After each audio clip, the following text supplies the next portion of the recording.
Vamos a comenzar esta segunda charla del día de hoy, en este momento de apertura.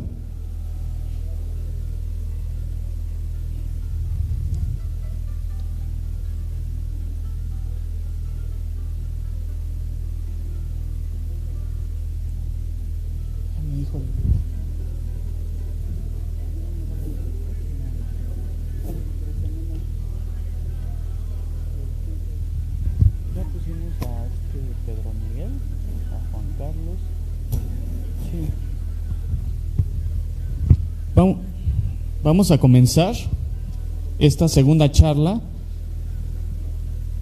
que hemos titulado Ciclos revolucionarios y ciclos contrarrevolucionarios. Hace un momento ya se presentó a Rafael y va a estar a cargo del actual director del Instituto Nacional de Formación Política, a quien le damos el micrófono y un fuerte aplauso, por favor.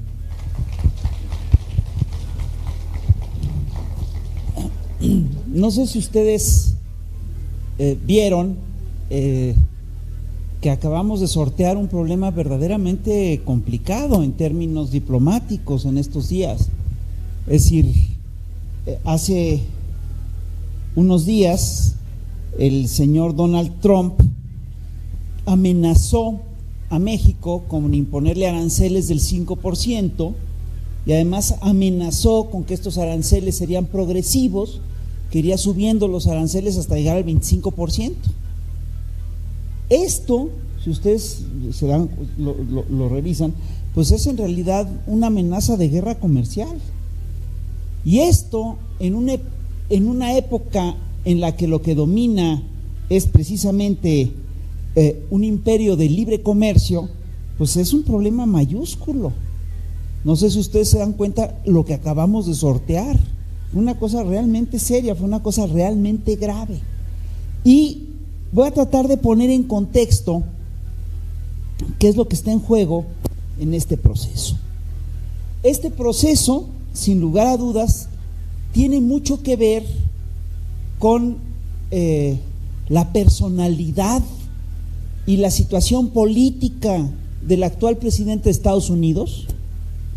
Tiene mucho que ver, por supuesto, con la situación y la postura económica que tiene hoy México en el concierto de las naciones, y también tiene mucho que ver con las oleadas migratorias que se han desatado en el planeta en las últimas décadas. Para entender este problema, para entender lo que acaba de ocurrir, necesitamos, entre otras cosas, entender qué es el libre comercio, qué es la economía del libre comercio. ¿Qué hubiera pasado, es decir, si nos hubieran declarado esta guerra a México en la década de 1970? No hubiera pasado nada, hubiera pasado muy poco.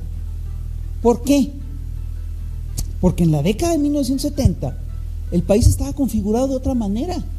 El perfil productivo de la nación era otro. México dependía muy poco de los Estados Unidos y Estados Unidos muy poco de México. ¿Qué teníamos en la década de 1960? Teníamos un país organizado básicamente alrededor de la producción nacional. Se consumía lo que producía el país. Yo siempre hago este símil, pero ¿cómo venía vestido un mexicano en la década de 1970? Venía vestidos con unos zapatos de León, Guanajuato, con unos pinches pantalones de mezclilla tejidos en Tehuacán, con una camisa tejida en Tlalnepantla, seguramente hilos de algodón cosechados en Veracruz, ¿no? Y vean cómo vienen vestidos hoy. Todo está hecho en China. Y además con procesos bien complicados. Es decir, por ejemplo, este botón probablemente está hecho con petróleo nigeriano y está maquilado en Haití con una tecnología holandesa. Y la camisa fue tejida posiblemente en una maquila en una de esas y hasta de Mexicali, ¿no? Y fue comercializada por una empresa norteamericana y la etiqueta dice quién sabe qué chingados. Pero no está hecho en México. Es decir, vean cómo se complejizó, cómo todo cambió la forma de producir, cambió la forma de hacer las cosas en el planeta. Y claro, el problema que esto implica es que este libre comercio sí tiene una organización global, es decir, se reorganizó la producción a nivel global y sí hay una economía que es la que domina a nivel global, es la de Estados Unidos. Hoy en día esa economía está siendo retada por la economía de China, por la economía de India, por la economía de Sudáfrica, de Brasil, etcétera, de Rusia, ¿no? Pero en nuestro continente la economía norteamericana es absolutamente hegemónica. ¿Qué implicó esto? Implicó, entre otras cosas, la transformación de las economías nacionales de toda América Latina. México tenía un perfil como país y un perfil industrial.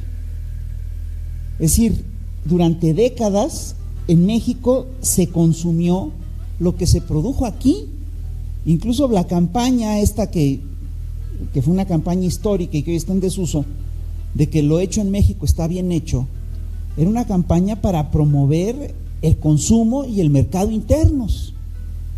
Hoy en día, el mercado interno de México básicamente está ligado a un mercado internacional. Somos parte de un mercado internacional.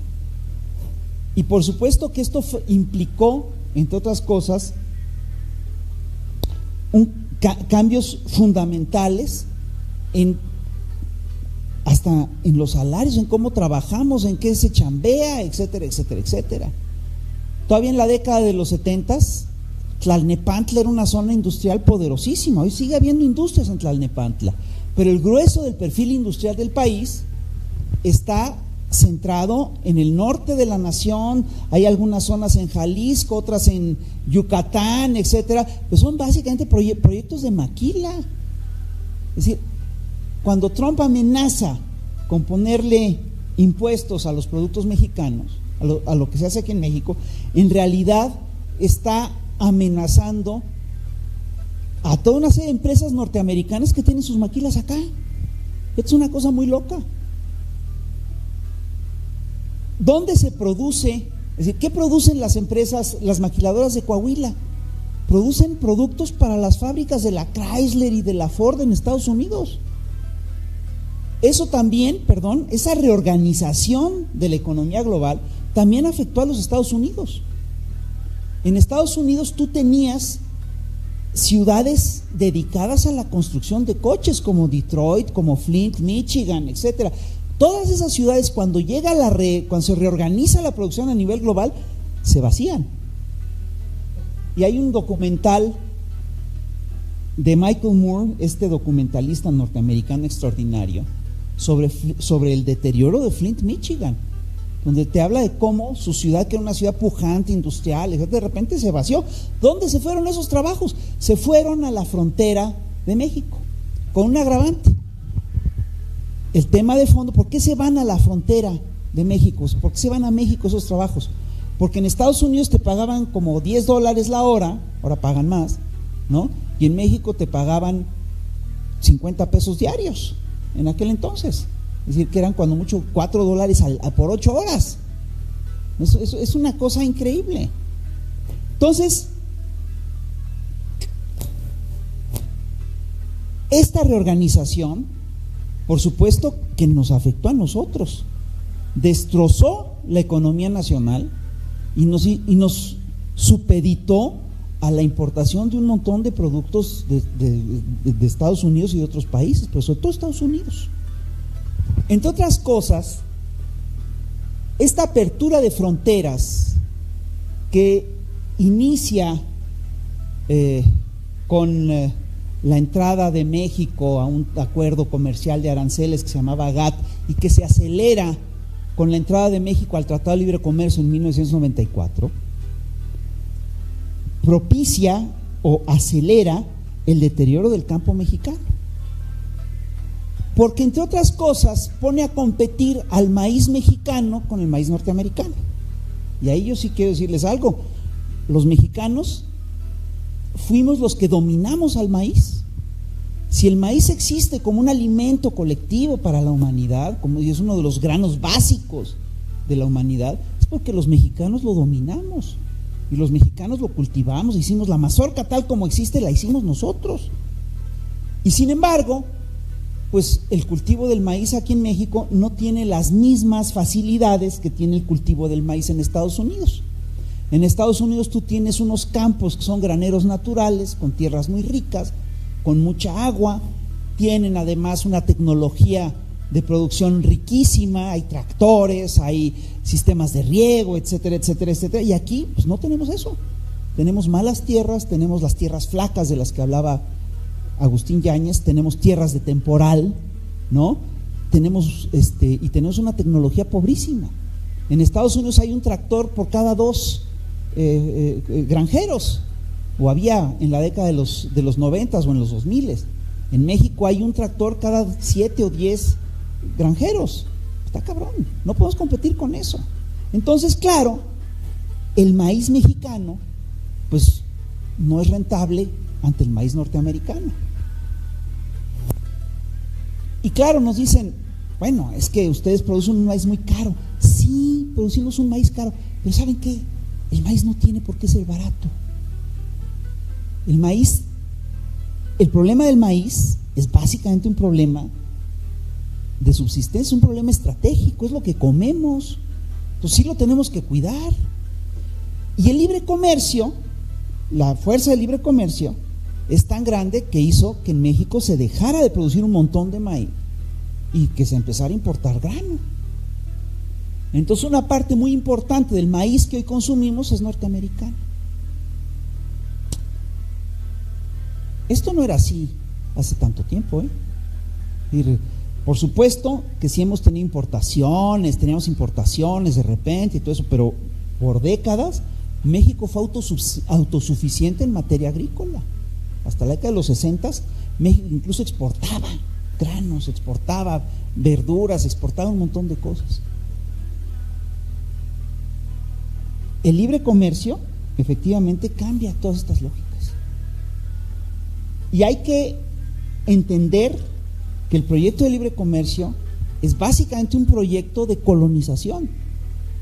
Es un proyecto que impulsan los países centrales en detrimento de las economías nacionales. ¿Por qué impulsan estos señores el libre comercio? Porque llega un momento en el que sus empresas ya no pueden crecer y el principal límite del crecimiento de estas empresas son las economías nacionales. Un ejemplo claro es el de México con Petróleos Mexicanos. Las grandes empresas petroleras multinacionales van conquistando regiones y se van haciendo de las reservas petrolíferas de todo el planeta. Por cierto, hoy en día hay escasez de esas reservas, las reservas petroleras van en declive y obviamente estos señores están desesperados y el aumento de gasolina sigue en aumento, entonces necesitan reservas petroleras y si tú te revisas dónde han estado todos los conflictos internacionales de Estados Unidos en las últimas décadas, en la última década, pues casi todos esos conflictos se dan en países que tienen reservas petroleras, en Libia, en Irak, en Venezuela, ¿no? Y por supuesto que son cuando existe una industria petrolera nacional, como es el caso de Pemex, pues eso es un límite brutal al crecimiento de las empresas petroleras. Entonces lo que ellos quieren es que se acaben esas empresas nacionales, porque esas empresas nacionales son las que le ponen un límite al crecimiento multinacional. No sé si me explico. Entonces ese fenómeno, por supuesto, se da también a todo nivel. Con las grandes multinacionales. Hay multinacionales de todo, por supuesto. Hay multinacionales agrícolas. ¿Dónde está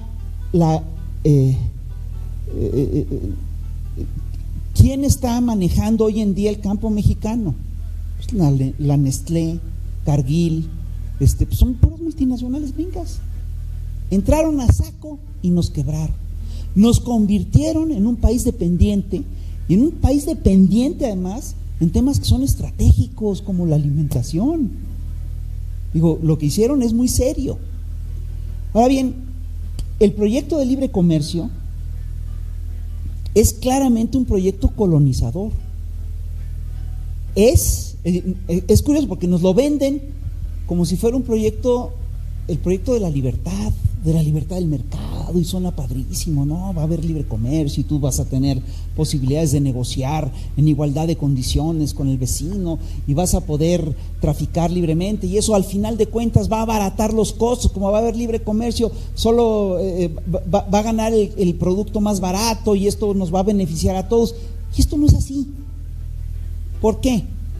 Porque lo que en realidad, es decir, el proyecto, lo que en realidad ocurre aquí es que el proyecto de libre comercio es un proyecto que se impulsa originalmente en Inglaterra en el siglo XIX, y es un proyecto, lo impulsa un economista que en aquel momento resulta que era muy revolucionario, que se llama David Ricardo, y en aquel momento era un proyecto posible, y es un proyecto que efectivamente amenazaba las viejas estructuras feudales y que buscaba impulsar una nueva economía activa y dinámica, y que buscaba impulsar los mercados, etcétera. Pero en aquel momento David Ricardo logró convencer a todo el mundo de que había que echar adelante su proyecto.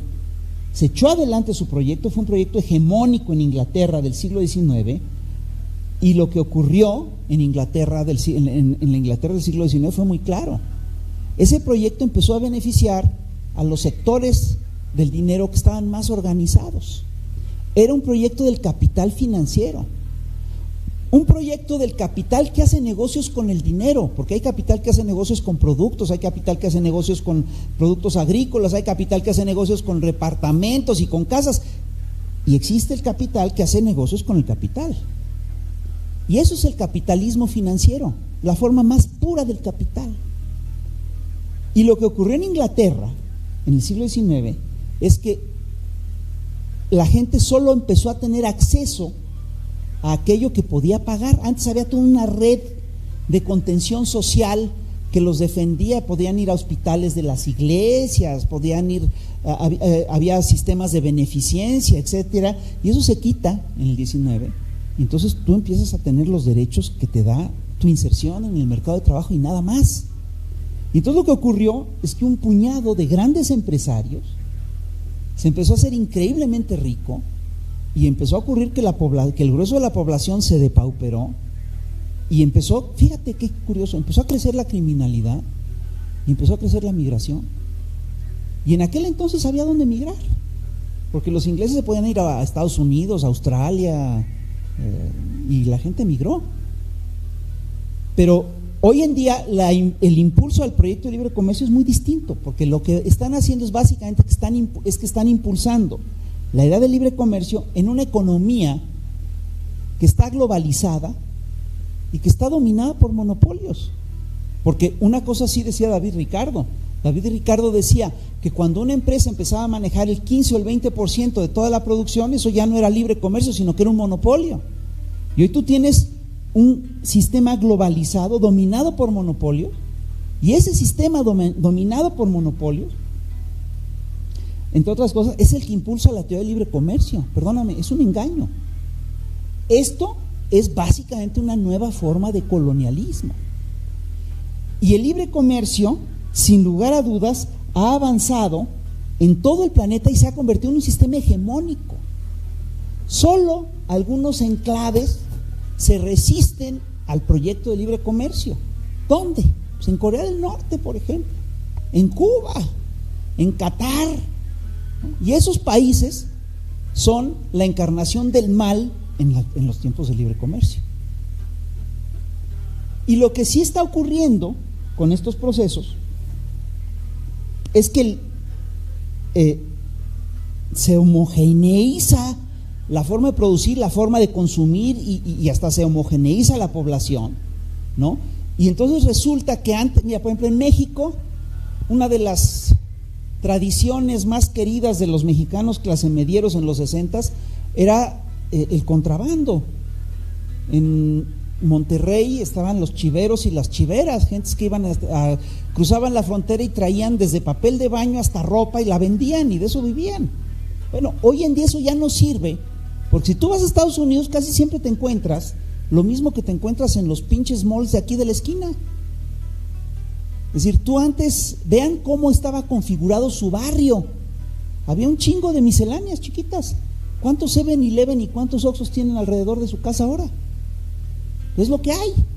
Todo se homogeneiza.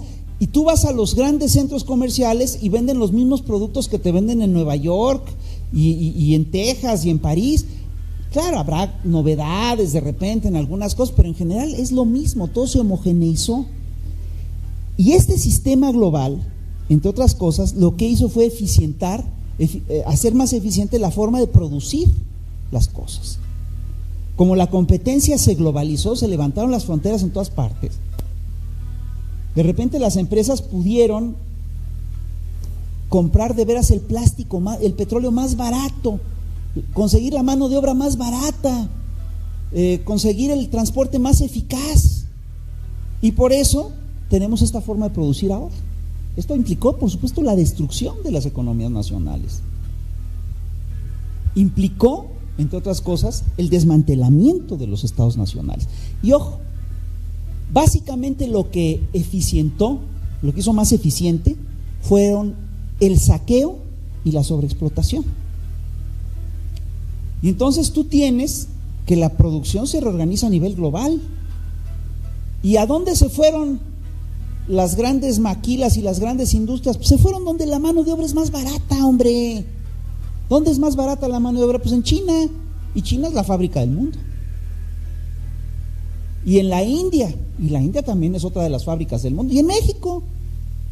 Cuando nos prometieron, al introducir el Tratado de Libre Comercio, que iba a subir la mano de obra, el salario en México, nos estaban engañando en serio. El gran chiste de México en el Tratado de Libre Comercio es que ofrecía mano de obra muy barata, hasta 20 veces más barata que la gringa, hasta más.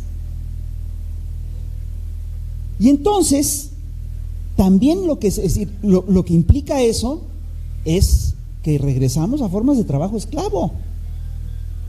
¿Qué implica esto? Que de repente tenemos jornadas de trabajo, gente que paga, a la que se le paga salario mínimo por 8 horas de trabajo y hasta por 12.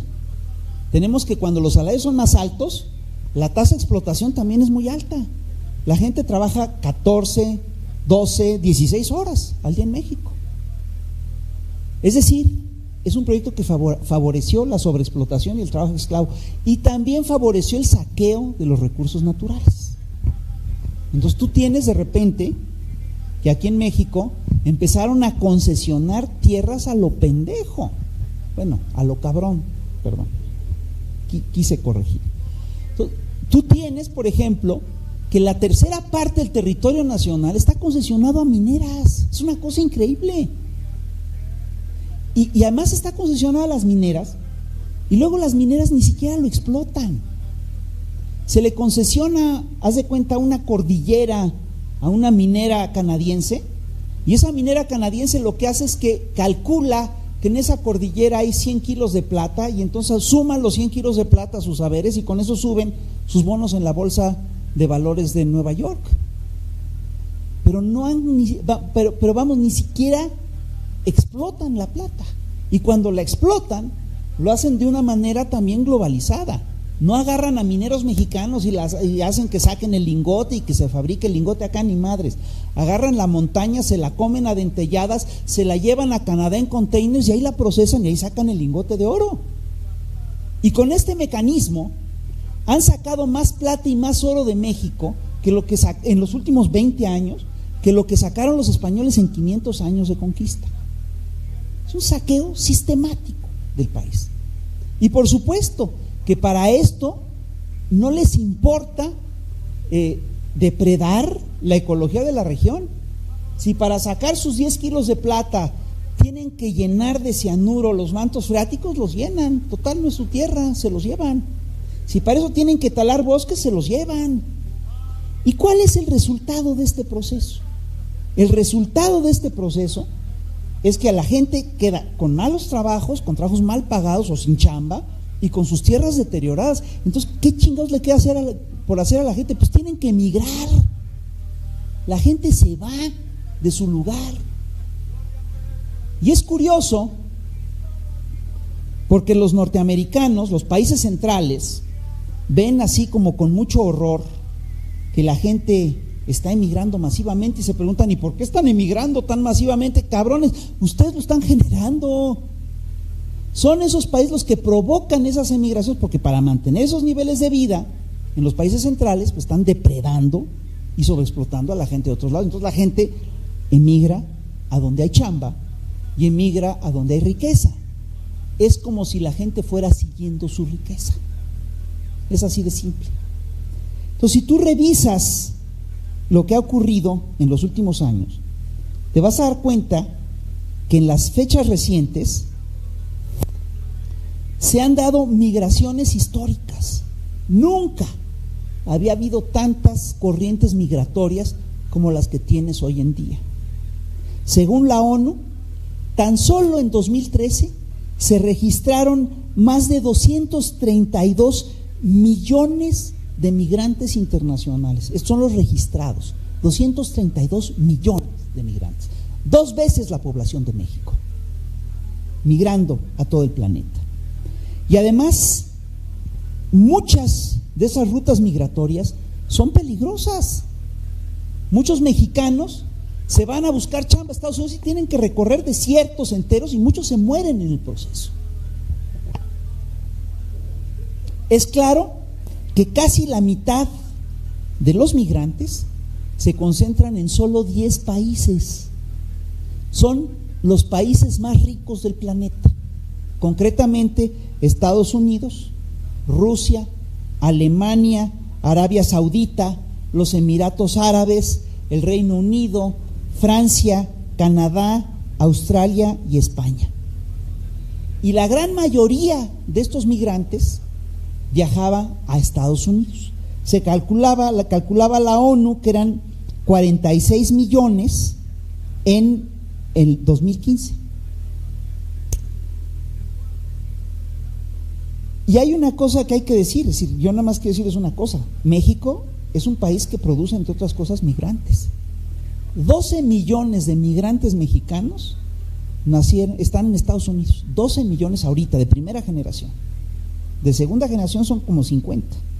Y por supuesto que estas oleadas migratorias provocan cambios en los países de llegada, ¿no?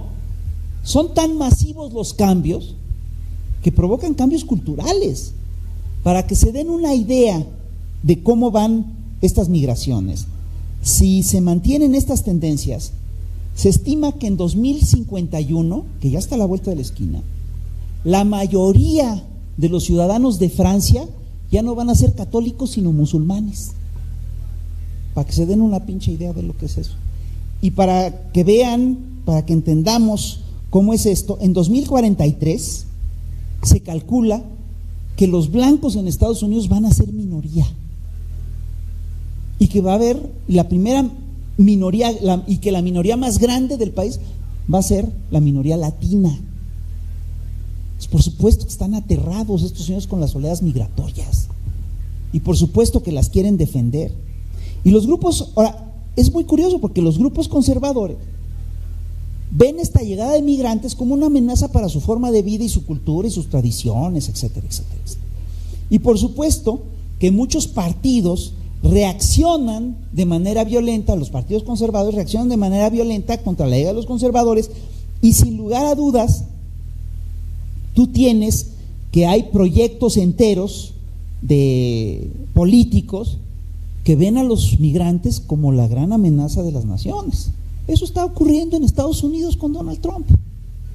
Pero es muy chistoso porque estos señores nunca ven el tema de la migración como un problema de derechos humanos. Lo ven estrictamente como un problema económico, como un problema de invasión. Y además es muy chistoso porque nunca ven sobre todo cuáles son las causas de la migración. Ellos son los que causan esas pinches migraciones, hombre. ¿Por qué emigra la gente? Nadie se va de su país por gusto. Nadie deja su colonia, su barrio, sus raíces porque se le da la gana. La gente se suele emigrar porque se ve orillada por condiciones económicas verdaderamente extremas.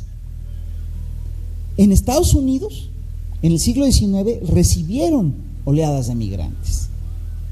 E incluso la Estatua de la Libertad, que está en Staten Island, era la puerta de recepción de un montón de migrantes europeos, y tenían su letrero, que era fantástico, decía: bienvenidos, dadme a tus muertos de hambre, dame a tus desolados, dame a tus desamparados. Y con eso poblaron todo el oeste norteamericano y el sur. Los territorios que le quitaron a México también fueron poblados con esos migrantes. Estados Unidos tenía la necesidad de llenar esos territorios. Hoy en día Estados Unidos no tiene vastas extensiones de tierra que colonizar y los migrantes les estorban. Pues por eso no los quieren sacar. Y sin lugar a dudas, es increíble que no vean el problema de derechos humanos que hay detrás de la tragedia migratoria. Un estudioso del Colegio de la Frontera Norte, que se llama Guillermo Alonso, señala que entre 1993 y 2013 murieron cerca de 9,000 migrantes en el camino al desierto de Estados Unidos. Y la mayoría de estos migrantes eran mexicanos. Tenemos tragedias que son increíbles, como la de los niños migrantes. De repente los papás lanzan a los niños a la migración y ni los acompañan, porque no pueden acompañarlos. ¿Quién manda a sus hijos a una tarea así? Solo un papá desesperado. Solo padres desesperados que creen que es lo mejor que pueden hacer por sus hijos. Y hay miles de niños que viajan a Estados Unidos solos. En 9 meses, el año antepasado, Estados Unidos, los servicios migratorios de Estados Unidos arrestaron a 52,000 migrantes menores de edad en Estados Unidos. Perdóname, el drama es serio.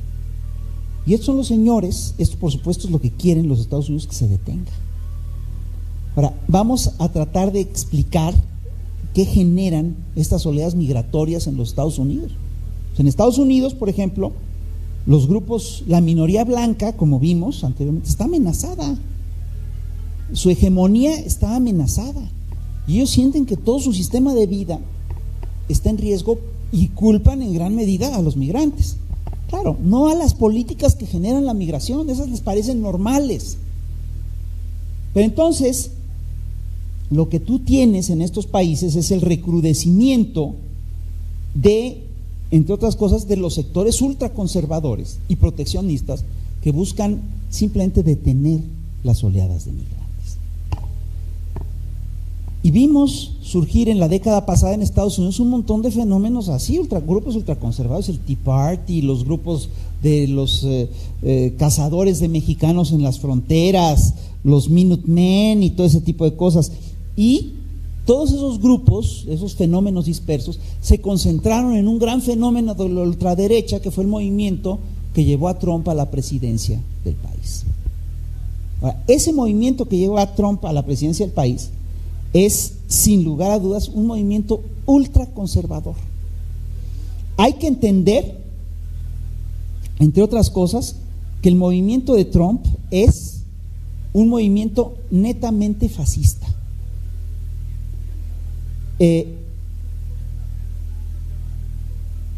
En 1935, refiriéndose a Hitler, el quinto Congreso de la Internacional Comunista definió al fascismo de esta manera: es la dictadura terrorista abierta de los elementos más reaccionarios y más chauvinistas y más imperialistas del capital financiero. Esa definición se ajusta como anillo al dedo a lo que es el proyecto de Trump. Eso es lo que acabamos de enfrentar con este proceso. En la administración de Trump, si tú revisas, el capital financiero tuvo una participación directa, tiene una participación directa, gobierna sin intermediarios. ¿Quiénes están en el gobierno de Trump? De entrada, varios representantes importantes del capital financiero internacional. Steven Mnuchin fue el tesorero de campaña de Trump, y Steven Mnuchin era claramente un funcionario de Goldman Sachs, una de las grandes empresas del capital financiero de Wall Street. Y en el gabinete de Trump tienes a gente como Wilbur Ross y como Rex Tillerson, que fueron, Rex Tillerson funcionario de la Exxon y Wilbur Ross es un inversionista multimillonario que se hizo riquísimo con las lógicas del libre comercio. Y hay una cosa que es clara: los regímenes fascistas tienen muchas características. En el gabinete de Trump Trump puso en la Secretaría de la Defensa a un general al que amablemente llamaban perro rabioso o perro loco. Es un tipo que es verdaderamente una pinche amenaza. Él cuenta en una entrevista, una de las pocas entrevistas que le hicieron antes de asumir el poder, cuenta que cuando conoce a una persona y la saluda, lo primero que piensa es cómo puede matarla. Es un caso increíble. Y este cuate, se cuenta de él que cuando llega a Irak y llega a Bagdad, cuando llegan los Estados Unidos a Bagdad, llega y dice, bueno, reúne a todos los iraquíes importantes, y en una reunión diplomática, fíjate bien, les dice, bueno, venimos en son de paz, pero quiero decirles que si me hinchan las pelotas los mato a todos. Ese es el secretario de Defensa de Trump. Y hay una cosa que hay que recordar siempre: en todo proyecto fascista,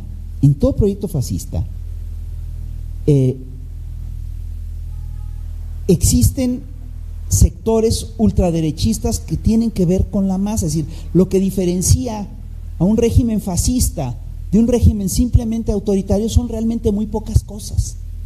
La primera es el discurso de odio y el fundamentalismo. Y perdóname, Trump tiene el discurso de odio y el fundamentalismo, con el agravante de que él no detesta a los judíos como Hitler, detesta a los mexicanos. Nosotros somos objeto de odio por las corrientes migratorias. Otra cosa que diferencia a estos sectores es tener a masas derechistas luchando por la organización y el territorio, y Trump las tiene. Por eso pudieron ganar, entre otras cosas, al Partido Republicano.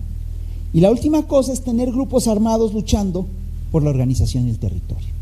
Y los tienen, aunque poquitos, diezmados. Son los Minutemen, son las gentes estas que están defendiendo las tierras. ¿Qué implica la llegada del gobierno de Trump? ¿Cuáles son las características, una característica central del gobierno de Trump?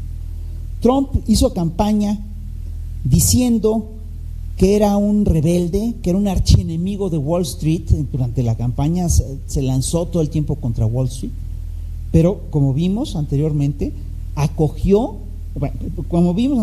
en primer lugar, él es un hijo legítimo de Wall Street, es millonario, hijo de millonarios.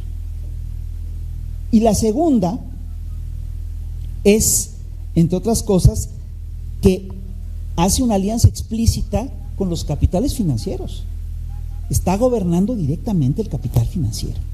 Trump no es un enemigo del sistema, es uno de los hombres más ricos del planeta y representa a un sector muy poderoso y voraz del capital financiero. Una prueba inicial de que Trump representaba al capital financiero es que el día en que gana la elección, el índice Dow Jones subió 10 puntos porcentuales en una jornada. Eso es histórico. Eso nunca ocurrió antes. En un día subieron 10 puntos las acciones del índice Dow Jones. Esto básicamente lo que significa es que Trump representa al sector más inescrupuloso y voraz del capital financiero. Un sector, además, que está dispuesto al genocidio. Es así de simple. Eso acabamos de enfrentar. Con esos señores estábamos negociando.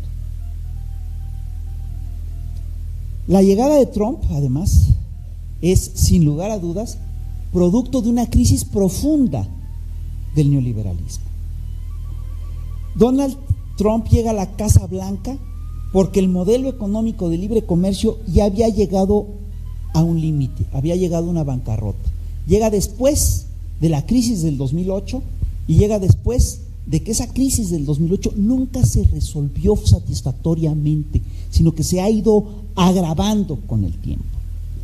Y él se encuentra con un problema que es muy serio, que es que el modelo económico neoliberal amenaza con destruir el propio sistema capitalista en general. Y ellos se encuentran con un problema que es muy serio. Llegaron a límites en el modelo neoliberal, a punto de que están a punto de hacer estallar el planeta. Las crisis ecológicas son cada vez más profundas y es un hecho de que el cambio climático va. Entonces, los señores del modelo económico se encuentran ante una disyuntiva. O cambian el modelo, o lo profundizan, o siguen con él y lo profundizan. Pero para profundizarlo, tienen que hacer dos cosas. Tienen que recurrir cada vez más a la sobreexplotación y al trabajo esclavo, y tienen que recurrir cada vez más a las políticas de saqueo. Si tú revisas el gabinete de Trump, Trump le apostó a implementar el trabajo esclavo y a recurrir a las políticas de saqueo. De hecho, te digo, tú revisas el gabinete y te das cuenta que un montón de sus gentes, de las gentes que están en el gabinete, son representantes de Wall Street y militares de alto rango. Son la línea dura. Ahora bien, Trump es el fascismo, pero no las tiene todas consigo. Trump llega al poder precisamente porque el proyecto neoliberal está escindido y está plagado de contradicciones profundas. Entró en una crisis y ya se habla de un post-neoliberalismo. Sigue defendiendo las lógicas del libre comercio, pero su proyecto, si ustedes lo revisan, es implantar un Estado proteccionista que defienda los intereses de Estados Unidos. Eso es una contradicción insalvable. Eso no se resuelve. Tú no puedes impulsar el libre comercio y una política proteccionista. Entonces, el gobierno de Trump tiene toda una serie de contradicciones internas y hace que choque directamente con sectores del capital en Estados Unidos.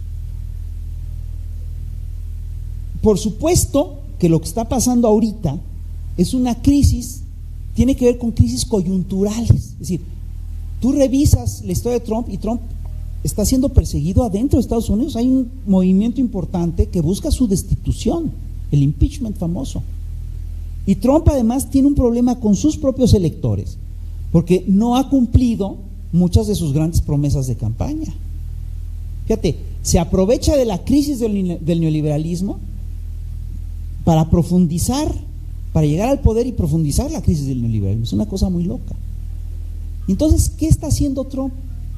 Trump con lo que se topa es con que, bueno, su gran promesa de campaña es que iba a construir una pared en la frontera mexicana, además la íbamos a pagar nosotros, ¿no? Pinche Donald. Y no la puedo construir por las contradicciones internas. Entonces, lo que amenazó con hacer ahorita es declararnos una guerra comercial. Es decir, no sé si ustedes se dan cuenta del peligro que acabamos de tener. Nos destruyen la economía así. Porque mira, si nos declaran esta guerra, como yo les decía en la década de los 70, no pasa gran cosa. Si nos la declaran ahorita puede haber hambre. El problema es realmente serio. Fíjate lo que hicieron. Nos hicieron dependientes de la economía norteamericana, destruyeron la planta industrial nacional, destruyeron el campo mexicano, hicieron que dependiéramos de la economía norteamericana y hoy en día nos amenazan con eso. Y luego todavía hay pendejos que dicen que no hay que construir la refinería en Dos Bocas. ¿De qué chingados están hablando?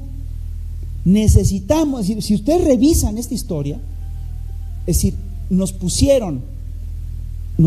destruyeron la economía nacional, nos pusieron a un pinche fascista enfrente y prácticamente nos declaran la guerra. ¿Qué implica esto? ¿Qué lecciones tenemos que sacar de toda esta historia? La primera lección es que tenemos que recuperar soberanía, perdóname.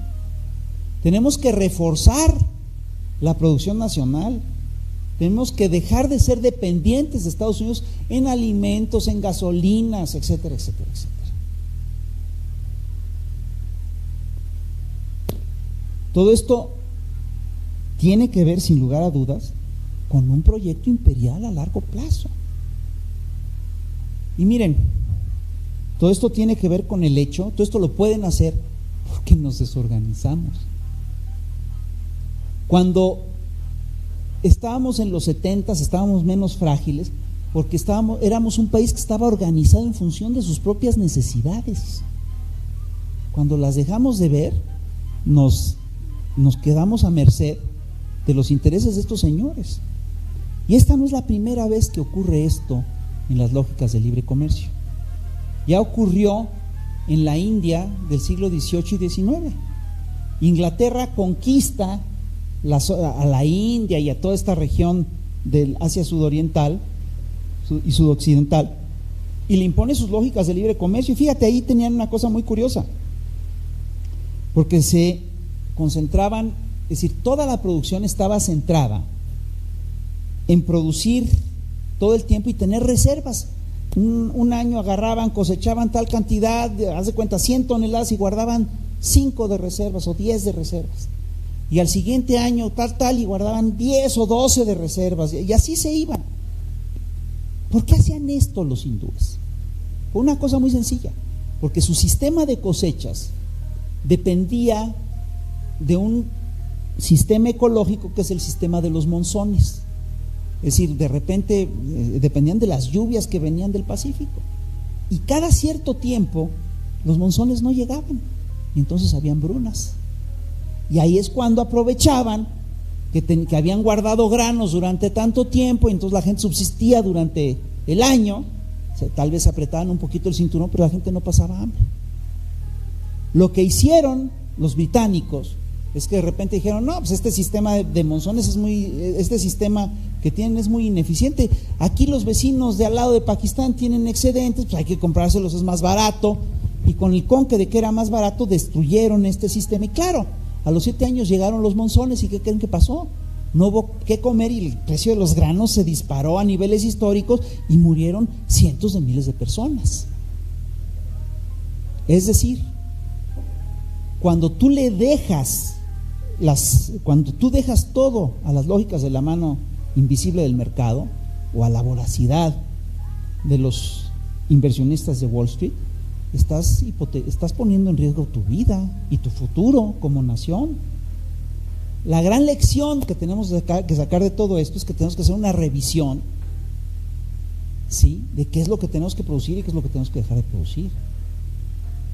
Yo sí creo que tenemos, entre otras cosas, que reactivar el campo mexicano, hacer una reconversión profunda ahí, ya no sembrar tanta pinche droga, y empezar, que eso sí se vende re bien en el mercado internacional, y empezar a producir más maíz, y empezar es decir, toda esta crisis nos obliga a hacer una revisión profunda de los paradigmas que han regido al país y a la economía global en las últimas décadas.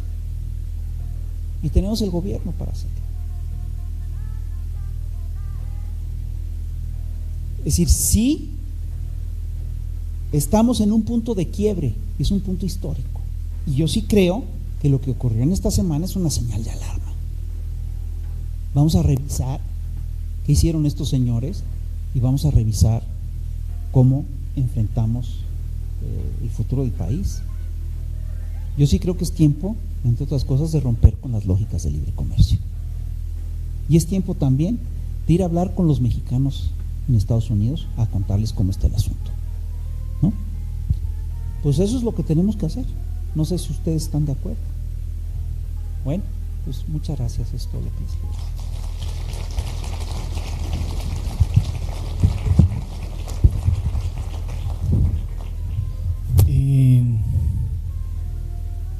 Es interesante porque de hecho dice Atilio Borón que el neoliberalismo se vendió como una idea de Estado versus mercado, ¿no? Y que realmente lo que pasa es que la dicotomía real era entre mercado versus democracia. Es decir, el neoliberalismo no es que disminuyera el Estado, sino que lo copaba y lo centralizaba y lo volvía sumamente autoritario para poder privatizar, para poder liberalizar esa economía, ¿no? Recuperar soberanía implica no solo recuperar el rol social del Estado, sino también recuperar las formas democráticas de hacer política, ¿no? Es regresar la política a la sociedad, dar la política a la sociedad y construirla desde lo social. Y creo que ese es un gran reto, ¿no? En ese reto estamos justo. Construir la soberanía, entonces, es construir formas democráticas populares, ¿no? de hacer política. Pero en fin, bueno, es un comentario que me surgió. Vamos a abrir una ronda de participaciones, de preguntas, por favor, si nos pueden ayudar, Marce, Eduardo por allá, para que podamos continuar. Acá primero la compañera y vamos hacia allá.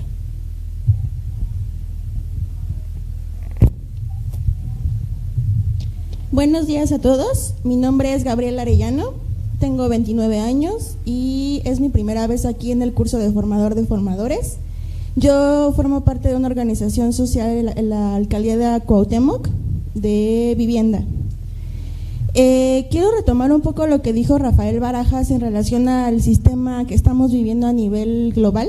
Yo lo retomo con el llamado Sistema Mundo que habla Immanuel Wallenstein acerca de cómo los países del centro, el core, lo que llaman los países centrales como Estados Unidos, ha saqueado a los países de la periferia o de la semiperiferia, incluido México. Nos han saqueado, nos han robado y además han privatizado playas, han privatizado mineras, han privatizado todo. Nos han visto simplemente como capitalismo, o sea, como simples personas para consumir.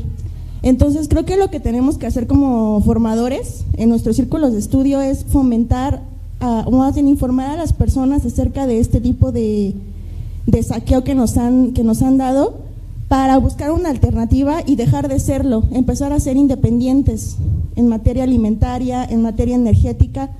Y bueno, una pregunta a Rafael Barajas es más si nos pudiera dar algunos consejos de cómo lograr en nuestras alcaldías esta independencia. Yo sé que empieza desde abajo y obviamente pues desde arriba es fomentar el consumo local, el comercio ecológico, el comercio justo, pero buscar otras maneras en las que nosotros podamos, digamos, reproducirlo con nuestras familias y con nuestras comunidades. Gracias. Y aquí al lado habían pedido la palabra, por favor. Hola, bueno, mi nombre es Carlos, soy de la Gustavo Madero. Algo que me interesó mucho fue lo que usted dijo, ¿no? De cómo Estados Unidos no solamente nos ha hecho de obedientes, ¿no? Desgraciadamente, bueno, esto es un comentario, y desgraciadamente algo que no vamos a poder dejar de hacer es salir de esa globalización que nos metieron, ¿no? Desgraciadamente todos los países estamos, no solamente México.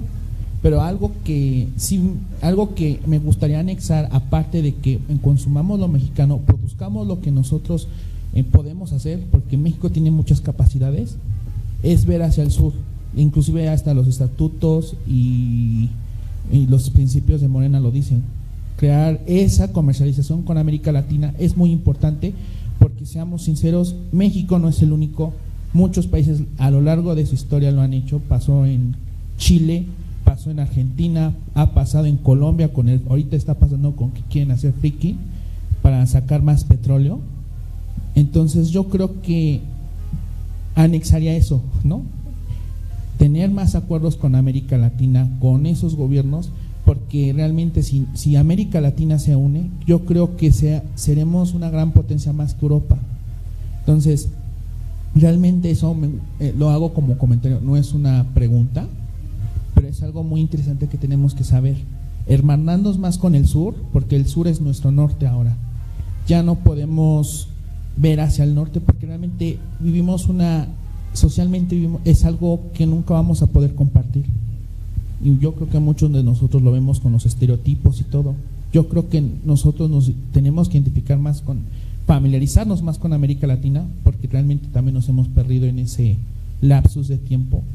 Nos hemos desprendido para ser parte del norte cuando ni siquiera ni somos ni de aquí ni de allá, como diría la película, ¿no? Si podemos pasar, ahorita vamos a ir para este lado, nada más que aquí alzaron primero la mano, al compañero de rojo, por favor.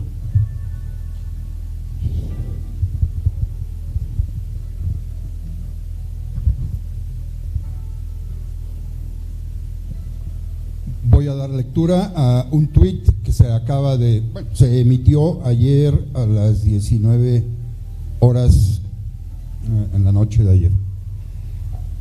Enhorabuena. Vamos con paso firme a la integración de Norteamérica. Hoy vimos muy de cerca un camino diferente. Con este obstáculo fuera del camino, la ratificación del Tratado de Norteamérica sigue avante y más firme que nunca. Quiero preguntarles si ustedes se imaginan quién dijo esto. Es interesante porque acabamos de tener una exposición muy clara, con la cual yo coincido totalmente con Rafael, de lo que significan los tratados de libre comercio. Y por lo tanto, en mi ignorancia, quiero entender cómo vamos a asumir esta declaración, porque entonces ahora sí ya les puedo yo decir quién la dijo. La dijo Jesús Seade, subsecretario para América del Norte del gobierno de la Cuarta Transformación. Me parece que tenemos que entender este tipo de contradicciones. Quisiera yo que entre todos hiciéramos una reflexión y obviamente pedírsela a nuestro compañero Rafael. Y por Muchas allá gracias. Atrás, si podemos dar el micrófono por allá, hasta atrás. Sí. Buenas tardes, compañeros. Mi nombre es Germán y vengo de la alcaldía de Tlalpan. Recuerdo hace muchos años, en el 94, tenía un profesor de Derecho Constitucional que hablaba de que el Tratado de Libre Comercio era oprobioso y ventajoso. Desde ahí se me quedó mucho esa concepción y la comparto, porque si bien es cierto que se nos vendió como la panacea para la modernidad y la globalización y para que México entrara como una potencia comercialmente hablando, la verdad es que para ellos siempre ha sido un solo acuerdo en rango de ley y para nosotros ha sido un tratado internacional. Entonces sí habría que replantear si el Tratado de Libre Comercio realmente nos ha dejado ventajas o más desventajas. Yo lo veo que más bien han sido más desventajas. Si bien es cierto que estamos en la era de la globalización y que mucha gente no se quiere sustraer a la modernidad, pues también la modernidad siempre ha tenido o ha conllevado las consecuencias de las que hablaba el profesor, como la devastación de los sistemas, de estas olas de migración, etcétera. Entonces yo creo que sí tenemos que replantear y buscar una soberanía alimentaria, porque en la medida en que dejemos de depender de toda esta chatarra que nos venden los norteamericanos, pues a lo mejor podemos tener una independencia real en cuestión alimentaria que nos lleve a mejor puerto en cuestión económica. Ese es mi comentario, gracias. Marce, si podemos pasar a la compañera de aquí, por favor.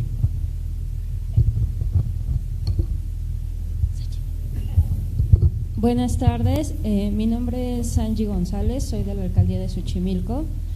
Yo aprecio mucho esta oportunidad que tenemos de formarnos. Yo me concentro mucho en la cuestión cultural, pero creo que no está desligada de la cuestión política, de la cuestión que tenemos en la ciudad. Al contrario, estamos muy ligados porque, por ejemplo, en el momento en el que yo busco un lugar para hacer algún evento, todos los eventos que realizo son culturales, son gratuitos, son en apoyo a la comunidad donde yo estoy, que es en Xochimilco. Me he dado cuenta de que, y me nació la idea, y estoy trabajando en un proyecto, porque yo he visto mucho en Xochimilco específicamente que la gente ya dejó de sembrar, porque ya no les alcanza el dinero, porque tenemos esa dependencia económica. yo considero desde la época de la conquista, porque llega la conquista, nos empiezan a explotar las minerías, pero entonces llega la revolución y se llevan la maquinaria a los españoles y nos dejan nuestras minas y no las sabemos trabajar y no las sabemos explotar para nosotros. Y entonces entra el porfiriato y empieza y trae arquitectos y trae trabajadores de Europa para que nos hagan por ejemplo, el sistema de aguas deficiente, pero lo hizo. Y siempre hemos tenido esa economía dependiente. Y yo en el lugar donde vivo me doy cuenta de que realmente podríamos tener una economía sustentable propia, porque tenemos hectáreas y hectáreas y hectáreas de tierra que podemos trabajar, que están abandonadas, que se convierten en campos de fútbol, que se convierten en jardines de eventos, porque la gente ya no los quiere trabajar porque no les alcanza el dinero. Actualmente estoy trabajando en un proyecto que sería el inicio sería un evento que sea un encuentro entre la sociedad, entre el gobierno, entre las empresas tal vez que quieran participar, para darnos cuenta de que podemos ser sustentables, de que en el jardín, o sea, nosotros no vivimos en países donde vives en un edificio de 4x2 y son edificios grandísimos y no tienen jardín, no tienen más que una ventana que da hacia la calle y nada más. ¿Podemos ir cerrando, porfa? Sí, podemos ser sustentables. Entonces, creo que es muy importante que concienticemos en esa parte y nos demos cuenta de que poco a poco podemos ir aportando para la sustentabilidad de nuestro país y empezar por nuestra comunidad. Es todo, gracias. Gracias.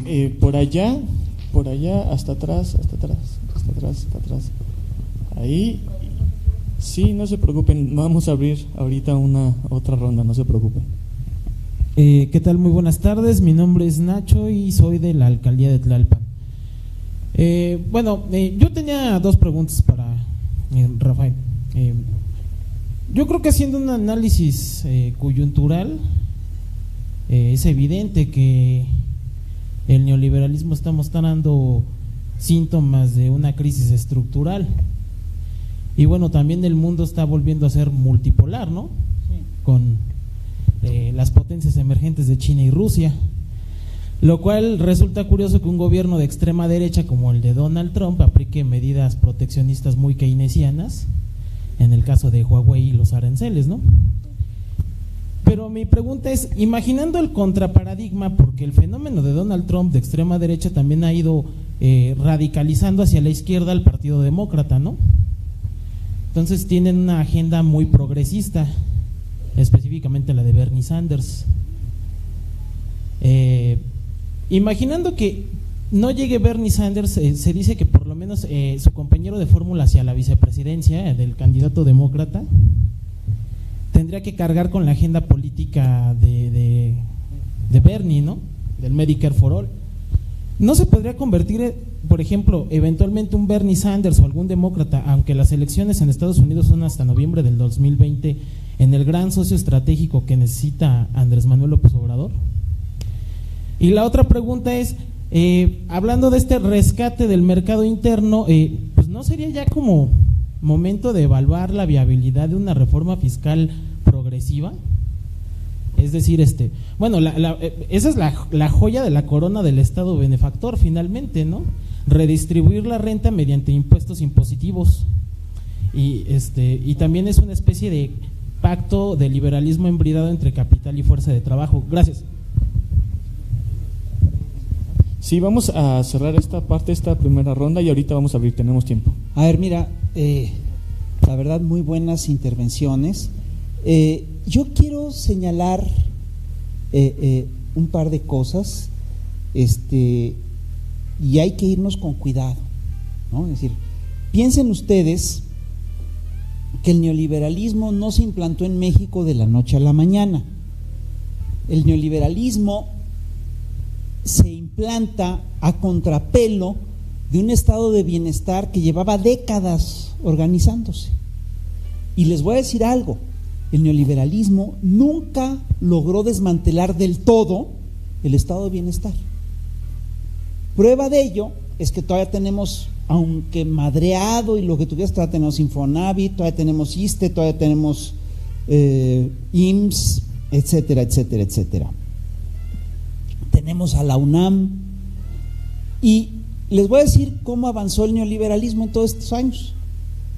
Es decir, el neoliberalismo lo que hizo fue avanzar por medio del ensayo y el error.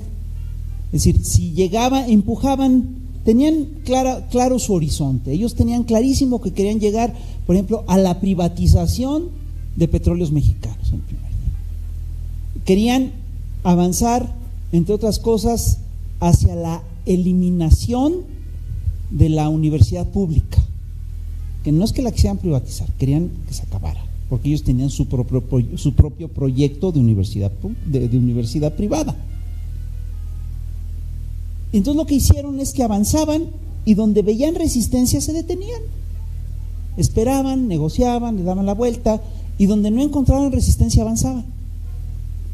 Si ustedes revisan, este fue un proceso larguísimo, fueron más de 30 y tantos años de ensayo y error, y avanzaban tantito y retrocedían, tal.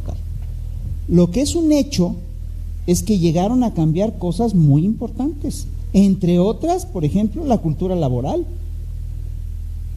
Hoy vemos como algo normal que la gente trabaje 14 horas diarias. Perdóname, es una barbaridad que trabajemos 14 horas diarias. Era una conquista histórica y ya lo vemos como algo intrascendente. Y así fueron cambiando el perfil del país. ¿Cómo, por ejemplo, avanzaron con el campo? Es una cosa increíble. Es decir, empiezan atacando a los ejidos que son improductivos o que no son suficientemente productivos, etc. Empiezan liberalizando el mercado en México y empiezan haciendo importaciones de grano para bajar los costos acá. Pero todo esto fue progresivo. Es decir, si en la década, es decir, el neoliberalismo lo echan a andar en el sexenio de Miguel de la Madrid. Si Miguel de la Madrid anuncia, entre otras cosas, que va a privatizar Pemex que va a presentar una reforma como la que presentó Peña Nieto en su sexenio, la gente lo saca a patadas. Pero no hicieron eso. Se fueron a la sorda, callando las cosas y fueron haciendo los cambios poco a poco. Por ejemplo, ¿cómo fue la privatización de Pemex? ¿Saben ustedes cómo empieza la privatización? Es decir, ojo, Pemex era la joya de la corona y querían privatizarlo desde el día cero.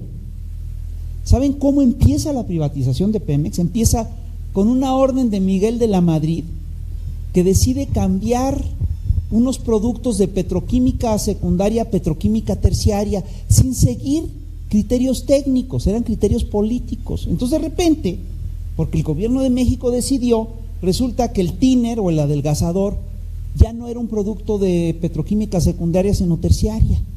Siguió criterios de petroquímica, no, ni madres, esos no le importaban, siguió criterios políticos. ¿Cuál era el proyecto? Con eso lo que quería era abrir la inversión privada a la producción de petroquímica secundaria. Así empezó.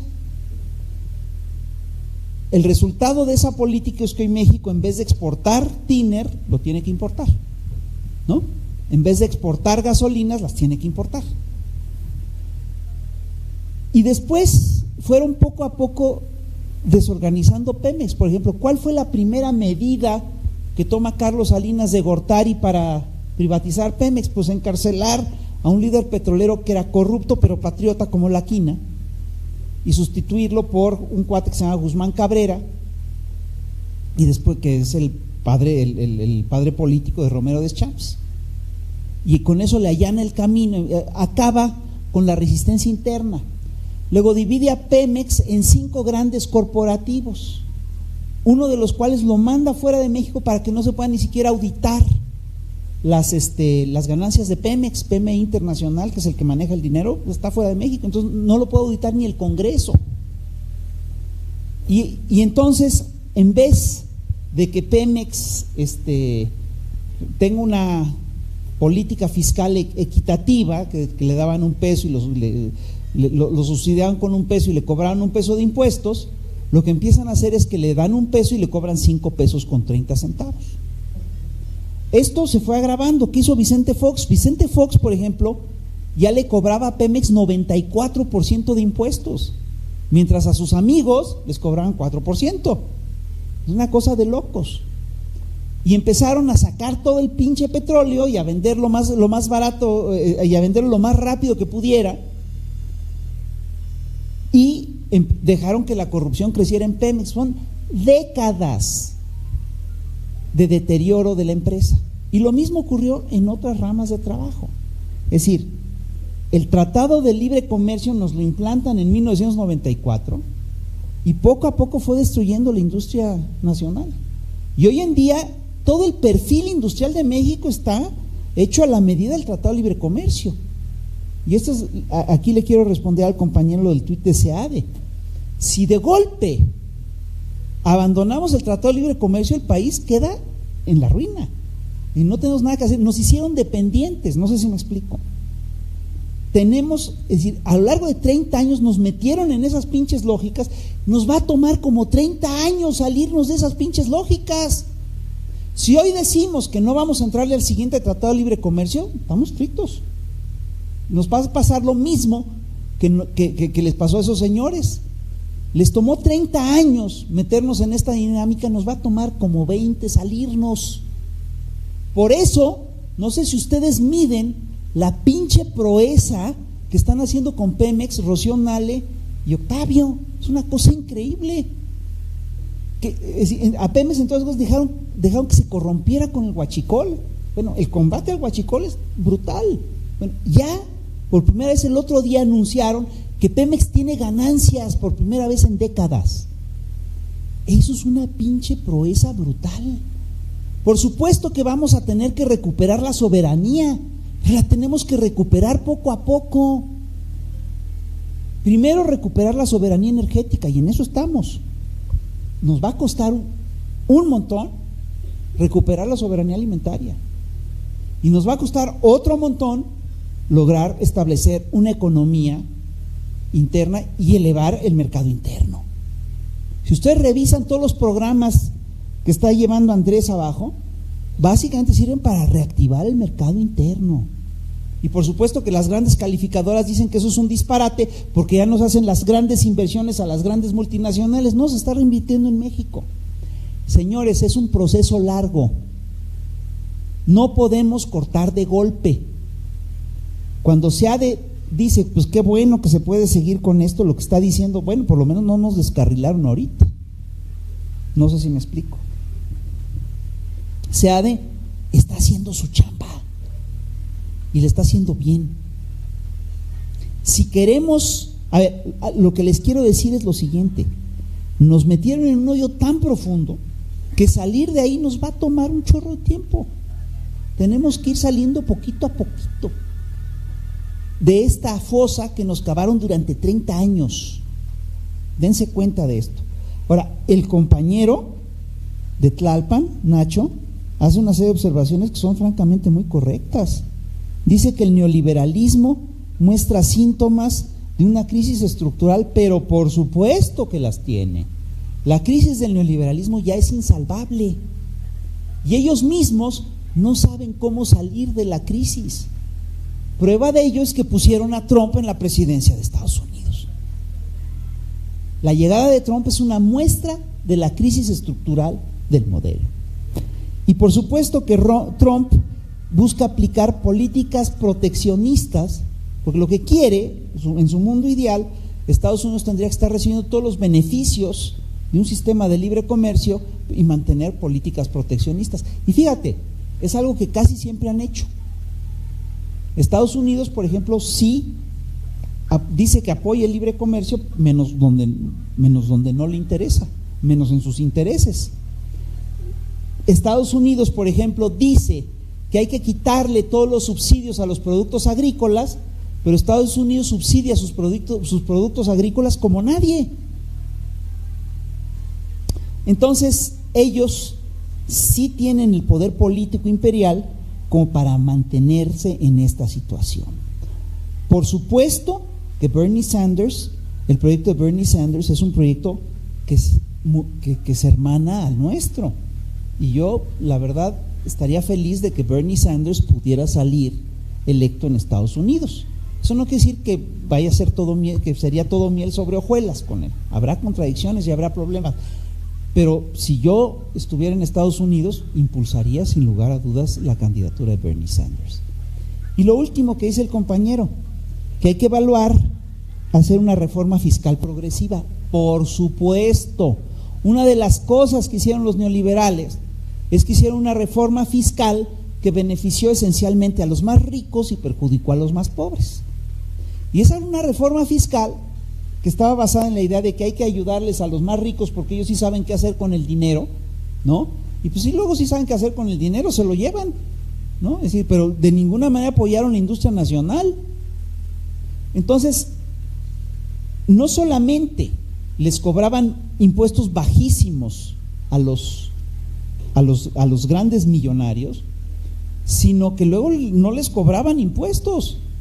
No sé si ustedes vieron la nota del otro día, entre 400,000 millones y 600,000 millones les dejaron de cobrar a los más ricos. Es una cosa increíble, es una élite increíblemente rica, y a ellos no les cobraban nada, y en cambio tú eras cautivo y ¡put!, te sacaban hasta los ojos, ¿no? Y una de las, el otro día, no sé si ustedes se acuerdan, Andrés firmó un acuerdo en el que el presidente renuncia a su facultad de exentarle impuestos a ciertos sectores. Bueno, ese es el primer paso hacia una reforma política que efectivamente tase progresivamente los ingresos, pero se tiene que ir poquito a poco. Sí tenemos que remontar todo eso. Piensen en esto, los cambios fueron profundos, las reformas neoliberales fueron profundas y fueron hechas con detalle, con cuidado, con filigrana, se tomaron su tiempo para hacerlas. Nos va a tomar tiempo desmontarlas. Entonces hay que entender que estamos en el universo de lo posible, no de lo ideal. No podemos regresar de golpe y porrazo a 1970, porque entre otras cosas no tenemos el perfil industrial de 1970, ni los patrones de consumo de 1970, todo cambió, hombre. Entonces nos tenemos que ir con cuidadito y nos tenemos que ir con paciencia. Ellos la tuvieron, y avanzaron un montón. ¿Hacemos una segunda ronda de preguntas? Vamos aquí a dar, sí, ahora. Por acá, por favor. Ahí, ¿dónde están? Ahí están. Buenas tardes, mi nombre es César Monge. Antes que nada, pues soy recientemente mexicano, soy costarricense, originario de Costa Rica, y pues como saben, Centroamérica ha sido históricamente pues afectada por la política de Estados Unidos, ¿no? Precisamente de América para los americanos, ¿no? Entonces todas las crisis migratorias que hay ahorita en Honduras, en Salvador, los problemas políticos en Nicaragua y muchas de las crisis que hay en Centroamérica han sido provocadas históricamente por Estados Unidos, y ellos no asumen la responsabilidad que tienen por históricamente joder a Centroamérica en todo aspecto, ¿no? Desde la llegada a Costa Rica a la United Fruit Company a explotar a los costarricenses para poder enriquecerse de nuestros recursos naturales y mano de obra. Precisamente con el neoliberalismo ocupa expandirse constantemente y ocupa buscar mano de obra barata. Yo cuando escucho que alaban que ocupamos más inversión extranjera y directa para generar empleo, pero a costa de qué? Generar empleo a partir de explotación, mano de obra barata que no les alcanza para vivir, ¿no? Yo creo que también el neoliberalismo se ha encargado de infundirnos la idea de que lo nacional no es bueno y preferimos comprar Zara, Bershka, y yo creo que todos somos parte de ello, en lugar de ir a los mercados locales, a las tiendas mexicanas, a comprar producto nacional que beneficien la economía nacional. Yo creo que es importante precisamente volver a un Estado nacional, recuperar nuestra soberanía, y lo digo como ya mexicano que soy, para poder volver a nacer como nación, porque en México es una nación rica en territorio, rica en recursos humanos, rica en muchísimas cosas, y puede salir adelante sin Estados Unidos. Y yo creo que precisamente debemos de dejar de ver al norte y unirnos como latinoamericanos que somos, y salir adelante y construir un nuevo proyecto nación, que creo que Andrés Manuel quiere volver a eso, a reactivar la economía nacional. Pero para eso necesitamos nosotros que estamos acá comenzar a cambiar nuestra mentalidad y dejar de consumir, comenzar a dejar en el súper a comprar todo lo norteamericano, ¿no? Y comprar lo local, ¿no? Entonces, si queremos, yo creo que para cambiar a las personas, como administrador educativo que soy, como estudiante de educación y de ciencias políticas, debemos de generar el cambio primero nosotros para poder ir a predicar con el ejemplo. No podemos ir a predicar lo que simplemente nosotros no estamos practicando. Entonces yo creo que hay que apostarle mucho a la educación, darle información a las personas. Las personas lamentablemente por la explotación, ya y cierro con esto, el sistema neoliberal se encarga de largas jornadas de trabajo para que las personas no tengan ni un minuto para informarse, para leer, ni para poder cuestionarse la realidad en que están viviendo, porque somos esclavos del neoliberalismo y de las grandes empresas. A ver por acá. ¿De cuánto tiempo dispongo? Échale 2 minutos, ¿no? No más de ahí, ¿va? Ok. Rafa, felicidades, compañeros. Compañeros de trinchera, más que de ejército industrial de reserva. Voy a manejar 3 puntos complementando a lo que afortunadamente Rafa nos refirió. Primer punto, círculos de poder. Nosotros en la delegación Venustiano Carranza estamos trabajando con dinámica de grupos, lluvia de ideas y todo lo que se refiere a ello, ¿no? Pero un punto importante, dijimos, bueno, ¿dónde está el poder? El poder económico, el poder político, el poder social. Aquí que necesitamos que en el poder político que estamos procurando es que vayan los que ahora son nuestros representantes a las lluvias de idea, que se sienten con nosotros, que den su opinión en 3 minutos. Gracias, compañero, que te vaya bien, Martí. Gracias, AMLO, nos da gusto que estés, que te vaya bien. Punto número 2 es el de los adjuntos itinerantes. Yo milito en la CENTE. ¿Cuánto me queda? Ok, creí que me decías del tiempo.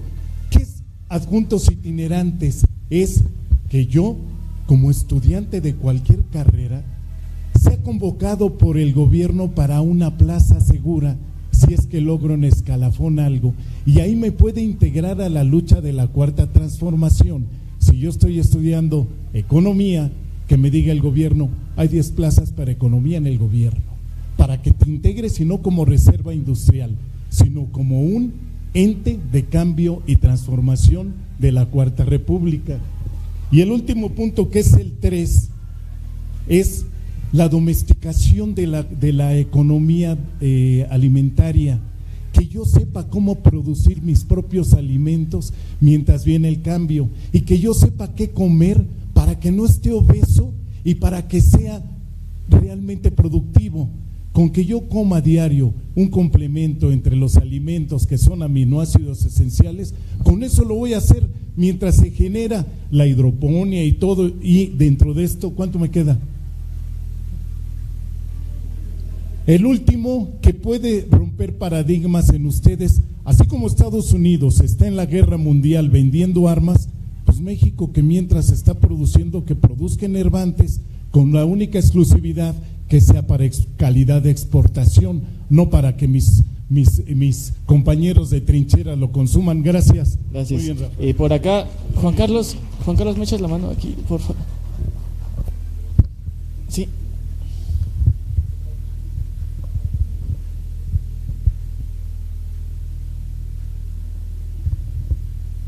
Compañeros, buenas tardes ya.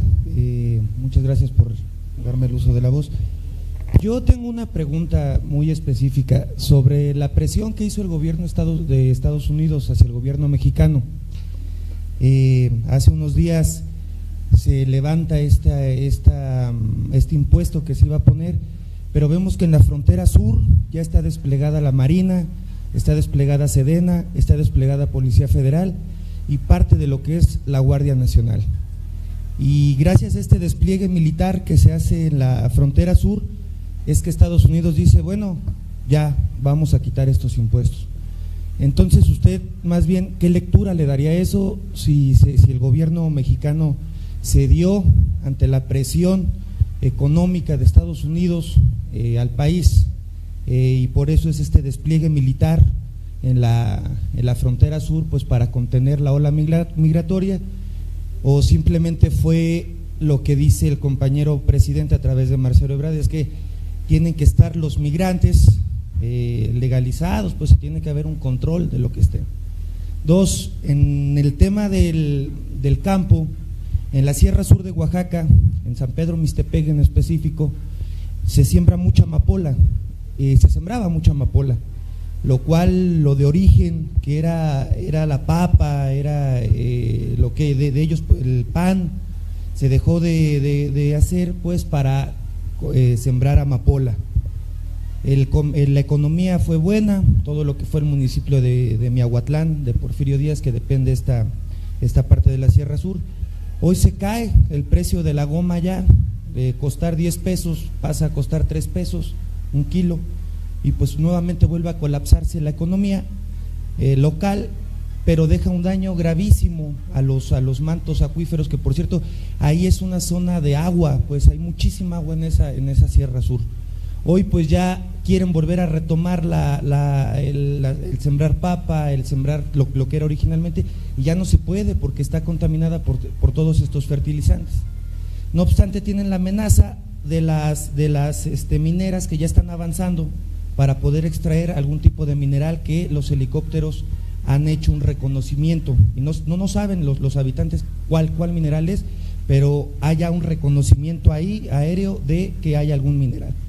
El gobierno propone que va a través de árboles, a través de este tipo de acciones, pues dar empleos para que no migren, pero esto la verdad es que se ve muy lejano, se ve de aquí a 4 años, a 5 años, y la verdad es que mientras la comunidad, ¿cómo le va a hacer? ¿Cómo le va a hacer para poder vivir? Porque nuevamente se está viendo un fenómeno de que están empezando a migrar otra vez, porque la amapola se cayó, la goma se cae, ya no pueden cultivar porque está afectada la tierra, y pues en 4 años es que está dando una solución el gobierno. Entonces, pues en lo general esas serían esas 2 preguntas. Nuevamente gracias por darme la voz. Vamos aquí a cerrar esta ronda y vamos a seguir aquí. A ver, efectivamente hay el compañero hizo varias propuestas tan interesantes. Yo sí creo que tenemos que hacer una lluvia de ideas, que la gente del poder tiene que estar cerca de la lluvia de ideas, pero además tiene que ser un fenómeno nacional. No es nada más de que vayan a tal grupo o tal, porque lo que eso va a servir es para empoderar esos grupos, ¿no, hombre? Que se haga en todo el país, ¿no? Y yo sí creo que parte de lo que estamos tratando de hacer aquí es generar eso, es generar un pinche debate nacional, que esa es la historia es un nuevo renacimiento mexicano lo que tenemos que impulsar.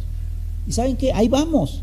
Siempre estos procesos históricos revolucionarios es lo que permiten que se renueve. La lluvia de ideas, es decir, tiene que ser un hervidero de ideas el que salga de aquí. Por supuesto que es correcto lo que el tema de la recuperar la soberanía alimentaria. Y la idea esta de hacer de la industria de los enervantes un producto meramente de exportación fue parte de la política que siguió el PRI en la década de los 60s y 70s. Eso no es nuevo, eso por supuesto, ese proyecto ahí está.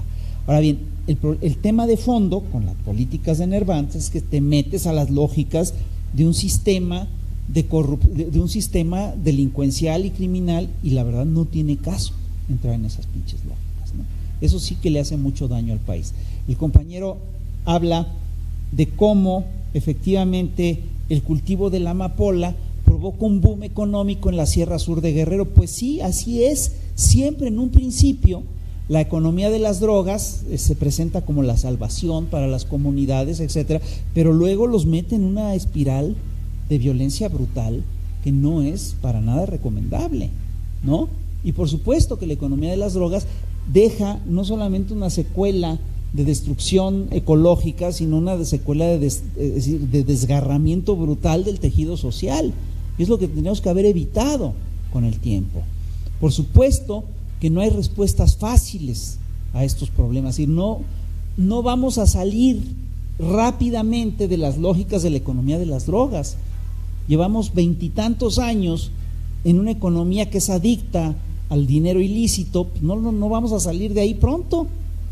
Ya hay redes estructuradas, ya hay toda una serie de caminos hechos, es decir, redes de connivencia. Híjole, quitar eso va a tomar décadas, ¿no? Y sobre todo bajar el nivel de violencia que hay en el país va a tomar décadas, sin lugar a dudas. Yo sí creo, sin embargo, que pues, se tiene que echar a andar el proyecto. Y te voy a decir algo, si esto toma 4 años es poco tiempo. Claro, la gente necesita respuestas inmediatas, ¿no?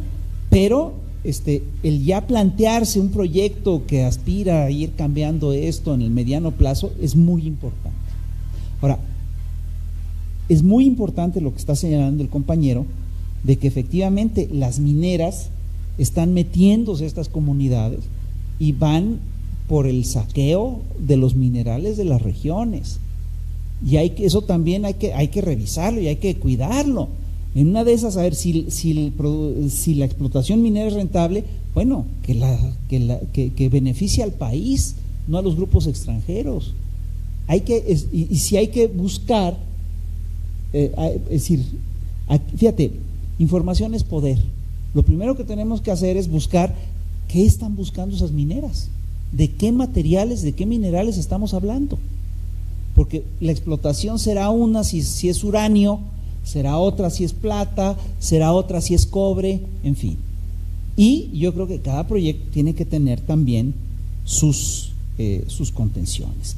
Luego, acerca de la negociación, es una muy buena pregunta, de la negociación reciente. Híjole, el caso por supuesto que es delicado.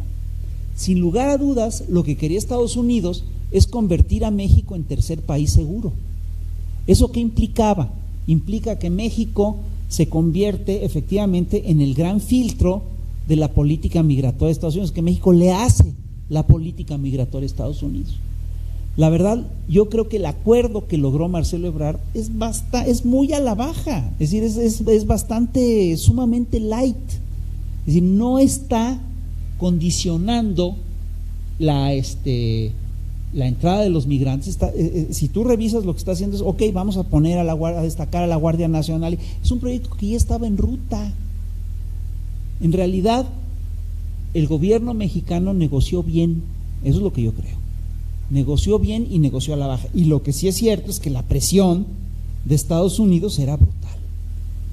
No sé si ustedes conocen la vieja fábula de Samaniego, del león y la oveja que bebe agua. De repente el león acusa a la oveja de ensuciarle el agua, la oveja dijo, oye, pues estoy corriente abajo. Sí, pero igual yo creo que tu abuelo le hizo daño a le hizo una grosería a mi bisabuelo, y entonces pues te voy a comer, y se lo come. Es decir, estamos enfrentando a un vecino sumamente agresivo, sumamente poderoso y sumamente inescrupuloso. La verdad, yo sí creo que fue un triunfo diplomático el de Marcelo Ebrard. Yo sí creo que hizo bien. Bueno, pues aquí lo dejamos. Muchísimas gracias. Vamos a seguir con cuestiones más adelante. Yo les pediría que tuviéramos paciencia. Todo el mundo va a poder hablar. Lo que sí es que yo me voy a tener que ir. Bueno, con permiso. Pues muchas gracias. Gracias, Fisgón.